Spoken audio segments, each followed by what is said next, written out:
मैं सुमित कुमार जैन आप सभी का स्वागत करता हूं। और इससे पहले हम आपको बता दें कि आप हमारे चैनल को सब्सक्राइब जरूर करें ताकि हमारे जो वीडियोज़ हैं वो आप तक डायरेक्टली पहुंच सकें। तो दोस्तों, आपने हमारे चैनल की वीडियोज़ देखे होंगे, आपको कैसा लगा ये हमें कमेंट में ज़रूर बताएं और हमारी जो कमियां हैं वो ज़रूर बताएं कि सर आप ऐसे वीडियोज़ बनाएं, और जो भी हमारी गलतियां हैं उसको ज़रूर अवश्य बताते जाएं। कोई हमें उसमें कोई वो नहीं है, आप ज़रूर बताएं क्योंकि गलतियां तो सभी से होती हैं। तो दोस्तों, हम जो वीडियो बनाते हैं उसमें कुछ गलतियां भी हो जाती हैं, उसके लिए आप कमेंट में लिख सकते हैं कि सर यहाँ पर गलती हो गई और ये क्वेश्चन जो है गलत हो गया है। क्योंकि दोस्तों, हम संशोधन तो बहुत करते हैं लेकिन उसमें भी कुछ गलतियां हो ही जाती हैं। जब कोई कार्य करते हैं तो गलतियां तो होती हैं।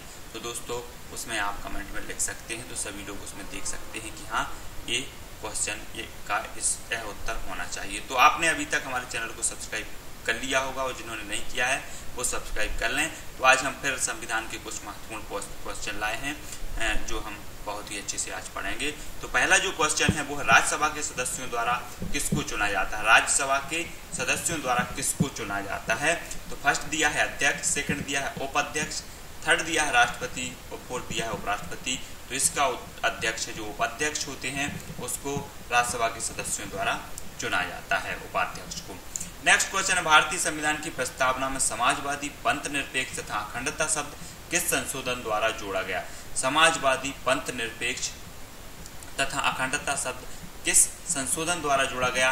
तो फर्स्ट दिया है 40वां, सेकंड 42वां, फोर्थ 45वां और थर्ड 45वां और फोर्थ 46वां संशोधन दिया है। तो इसका सही आंसर क्या है? 42वां संविधान। 42वां जो संविधान संशोधन हुआ था उसमें प्रस्तावना में समाजवादी, पंथ निरपेक्ष तथा अखंडता शब्द को क्या किया गया था? जोड़ा गया था कि समाजवादी, पंथ निरपेक्ष और अखंडता शब्द इसमें जोड़ा गया था संविधान में। नेक्स्ट क्वेश्चन है कि संसदीय शासन में वास्तविक कार्यपालिका शक्ति किसके पास होती है? वास्तविक कार्यपालिका शक्ति होती है प्रधानमंत्री की। प्रधानमंत्री के पास जो है वास्तविक कार्यपालिका शक्ति होती है, जबकि राष्ट्रपति जो है संसदीय शासन प्रणाली का प्रमुख होता है। प्रमुख कौन होता है? राष्ट्रपति। लेकिन जो वास्तविक होता है वो वास्तविक कार्यपालिका जो शक्ति होती है वो होती है प्रधानमंत्री। अर्थात राष्ट्रपति को जो शक्तियां प्राप्त हैं उनका प्रयोग कौन करता है? प्रधानमंत्री करता है। तो यहाँ वास्तविक बोला गया है, तो वास्तविक जो होता है वो प्रधानमंत्री होता है, जबकि संसदीय शासन प्रणाली में राष्ट्रपति को प्रमुख माना जाता है। तो राष्ट्रपति जो है, ये क्वेश्चन बार बार और अलग अलग तरीके से पूछा जाता है। संसदीय शासन में वास्तविक कार्यपालिका शक्ति किसके पास होती है? तो यहाँ वास्तविक लगा है अर्थात प्रधानमंत्री। और संसदीय शासन में सर्वोच्च शक्ति या जो पूछे जाए कि संसदीय शासन में शक्ति किस में निहित होती है, जो शक्तियां होती हैं वो किस में निहित होती हैं? तो वो होती हैं राष्ट्रपति में। और राष्ट्रपति की जो शक्तियां होती हैं वो कौन प्रयोग करता है? प्रधानमंत्री। तो वास्तविक जो प्रयोग करता है वो है प्रधानमंत्री। इसमें आप कंफ्यूज ना हो। तो प्रधानमंत्री संसदीय शासन में वास्तविक कार्यपालिका शक्ति किसके पास होती है? तो वो होती है प्रधानमंत्री के पास, है ना। अब संसदीय शासन प्रणाली हमने कहाँ से ली है? वो ली है ब्रिटेन से। किससे ली है? ब्रिटेन से ली है। और संसदीय शासन प्रणाली में जो संघ का प्रमुख होता है वो होता है राष्ट्रपति। और राष्ट्रपति की जो शक्तियां होती हैं वो हमारे संविधान में इनका प्रयोग कौन करता है? प्रधानमंत्री करता है। तो नेक्स्ट क्वेश्चन है, संसद के किसी भी सदन का सदस्य नहीं होने के बाद भी कौन संसद की बैठक में भाग ले सकता है? तो सबसे फर्स्ट है मुख्य न्यायाधीश, सेकंड है चुनाव आयोग, थर्ड है मानवाधिकार आयोग अध्यक्ष और फोर्थ है भारत का अटॉर्नी जनरल। तो भारत के जो अटॉर्नी जनरल होते हैं वो संसद के किसी भी सदन का सदस्य नहीं होने के बाद भी संसद की बैठक में भाग ले सकते हैं। कौन ले सकते हैं? भारत का अटॉर्नी जनरल। नेक्स्ट क्वेश्चन है, संसद के दोनों सदनों के संयुक्त अधिवेशन की अध्यक्षता कौन करता है? संसद के दोनों सदन की संयुक्त अधिवेशन की अध्यक्षता कौन करता है? दोनों सदन से तात्पर्य है एक निम्न सदन और एक उच्च सदन। तो निम्न सदन होता है लोकसभा, उच्च सदन होता है राज्यसभा। तो संयुक्त अगर अधिवेशन हो रहा है तो उसकी अध्यक्षता कौन करेगा? फर्स्ट दिया राज्यसभा का अध्यक्ष, सेकंड लोकसभा का अध्यक्ष, थर्ड प्रधानमंत्री और चौथा उपराष्ट्रपति। तो उसकी अध्यक्षता करेगा लोकसभा का अध्यक्ष। बार बार क्वेश्चन पूछा गया है और इसमें कंफ्यूज हो जाते हैं। तो उसकी अध्यक्षता कौन करेगा? सेकंड लोकसभा का अध्यक्ष। लोकसभा का अध्यक्ष उस संयुक्त अधिवेशन की अध्यक्षता करेगा। संविधान का 52वां संशोधन का प्रमुख विषय क्या था? संविधान का जो 52वां संविधान संशोधन हुआ था उसका प्रमुख विषय था दल बदल। जो 52वां संविधान हुआ था वो दल बदल से संबंधित था। राष्ट्रपति का अभिभाषण कौन तैयार करता है? जो राष्ट्रपति का अभिभाषण होता है वो कौन तैयार करता है? वो करता है केंद्रीय मंत्रिमंडल। केंद्रीय मंत्रिमंडल राष्ट्रपति का अभिभाषण तैयार करता है। राष्ट्रपति शासन अधिकतम कितनी अवधि के लिए होता है? राष्ट्रपति शासन हमने पहले भी पढ़ा है, राष्ट्रपति शासन अधिकतम 3 साल के लिए, 3 वर्ष के लिए लगाया जा सकता है राष्ट्रपति शासन। नेक्स्ट क्वेश्चन, भारतीय संविधान का कौन सा अनुच्छेद राष्ट्रपति को उच्चतम न्यायालय से परामर्श करने की शक्ति प्रदान करता है? जो भारतीय संविधान का कौन सा अनुच्छेद राष्ट्रपति को उच्चतम न्यायालय से परामर्श करने की शक्ति प्रदान करता है? वो है अनुच्छेद 143। 143 जो अनुच्छेद है वो राष्ट्रपति को उच्चतम न्यायालय से परामर्श करने की शक्ति प्रदान करता है। नेक्स्ट क्वेश्चन है कि भारतीय संविधान को कितने भागों में विभाजित किया गया है? तो भारतीय संविधान को 22 भागों में विभाजित किया गया है। कितने भागों में विभाजित किया गया है? 22 भाग हैं और लगभग 444 अनुच्छेद हैं और इसमें 12 अनुसूचियां हैं। तो 22 भागों में विभाजित किया गया है संविधान को। नेक्स्ट क्वेश्चन है, भारतीय संविधान में समवर्ती सूची का विचार कहां से लिया गया? भारतीय संविधान में समवर्ती सूची का विचार कहां से लिया गया है?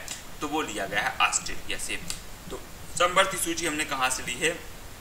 ऑस्ट्रेलिया से समवर्ती सूची, जो समवर्ती सूची हमारे संविधान में जोड़ी गई, तो वो समवर्ती सूची कहां से ली गई? ऑस्ट्रेलिया से ली गई है। राज्यसभा किसके द्वारा भंग की जा सकती है? जो राज्यसभा है वो किसके द्वारा भंग की जा सकती है? तो राज्यसभा कभी भी भंग नहीं हो सकती। क्या होती है? राज्यसभा कभी भंग नहीं होती है। भारतीय संविधान में अनुच्छेद 45 का संबंध किससे है? भारतीय संविधान में अनुच्छेद 45 का संबंध है तो वो है प्राथमिक शिक्षा से। अनुच्छेद 45 में प्राथमिक शिक्षा से संबंधित माना गया है। लोकसभा का सदस्य अपना त्याग पत्र किससे देता है? जो लोकसभा के सदस्य होते हैं वो अपना त्याग पत्र देते हैं लोकसभा अध्यक्ष को। लोकसभा अध्यक्ष को त्याग पत्र देते हैं लोकसभा सदस्य। भारतीय संविधान की कौन सी विशेषता इंग्लैंड से ली गई है? वो ली गई संसदीय शासन प्रणाली। इंग्लैंड से हमने क्या लिया है? संसदीय शासन प्रणाली। किससे ली है? इंग्लैंड के संविधान से संसदीय शासन प्रणाली ली है। स्वतंत्र भारत के प्रथम लोकसभा अध्यक्ष कौन थे? स्वतंत्र भारत के जो प्रथम लोकसभा अध्यक्ष थे वो थे गणेश वासुदेव मावलंकर। गणेश वासुदेव मावलंकर जो है स्वतंत्र भारत के प्रथम लोकसभा अध्यक्ष माने जाते हैं। साहब, भारतीय संविधान में प्रदत्त मूलभूत अधिकारों को निलंबित करने की सत्ता, भारतीय संविधान में प्रदत्त जो मूलभूत अधिकारों को निलंबित करने की सत्ता किसके पास है? तो वो है राष्ट्रपति के पास। भारतीय संविधान में प्रदत्त मूलभूत अधिकारों को निलंबित करने की सत्ता है राष्ट्रपति के पास, क्योंकि विशेष आपातकाल या राष्ट्रपति शासन के दौरान जो है आपातकालीन परिस्थितियों के दौरान राष्ट्रपति के पास वो सारे अधिकार हैं कि वो मूलभूत अधिकारों को निलंबित कर सकता है। तो कौन सा अनुच्छेद भारत के लिए एक उपराष्ट्रपति का प्रावधान करता है? कौन सा अनुच्छेद भारत के लिए एक उपराष्ट्रपति का प्रावधान करता है? तो अनुच्छेद 63। अनुच्छेद 63 भारत के लिए एक उपराष्ट्रपति का प्रावधान करता है, अनुच्छेद 63। नेक्स्ट क्वेश्चन है कि मंत्रिपरिषद का प्रमुख कौन होता है? जो मंत्रिपरिषद होती है उसका प्रमुख कौन होता है? तो वो होता है प्रधानमंत्री। मंत्रिपरिषद का जो प्रमुख होता है वो होता है प्रधानमंत्री। नेक्स्ट क्वेश्चन देखें कि संविधान के किस अनुच्छेद के तहत राष्ट्रपति को यह अधिकार है कि वो सजा कम कर दे या उसका रूप परिवर्तित कर दे? तो अनुच्छेद 72। अनुच्छेद 72 के तहत जो है राष्ट्रपति को अधिकार है कि वो सजा कम कर दे या उस सजा को उसका रूप परिवर्तित कर दे। तो दोस्तों हमने 20 क्वेश्चन देखे। कितने क्वेश्चन देखे? 20 क्वेश्चन देखे संविधान के। अब इन क्वेश्चनों को हमने बड़े ही अच्छे से बनाया है और संशोधित करके बनाया है, और आपको कहीं लगता है कि इसमें कहीं कन्फ्यूजन है या कहीं मिस्टेक है तो आप बिल्कुल बता सकते हैं कि सर यहाँ पर मुझे कन्फ्यूजन है, शायद ये क्वेश्चन ऐसा होना चाहिए, तो आप कमेंट में लिख सकते हैं। तो दोस्तों आपने अगर हमारे चैनल को सब्सक्राइब नहीं किया है तो आप सब्सक्राइब कर लें, क्योंकि जो हमारे वीडियोज़ हैं निरंतर रोज़ वीडियोज़ नए वीडियोज़ हम उपलब्ध कराते हैं, और आप हमसे जुड़े रहें उसके लिए आप हमारे चैनल को सब्सक्राइब जरूर करें। और अगर आपको वीडियोज़ अच्छा लगा है तो लाइक और शेयर जरूर करें ताकि अन्य लोग भी इसका लाभ उठा सकें। तो दोस्तों जय हिंद।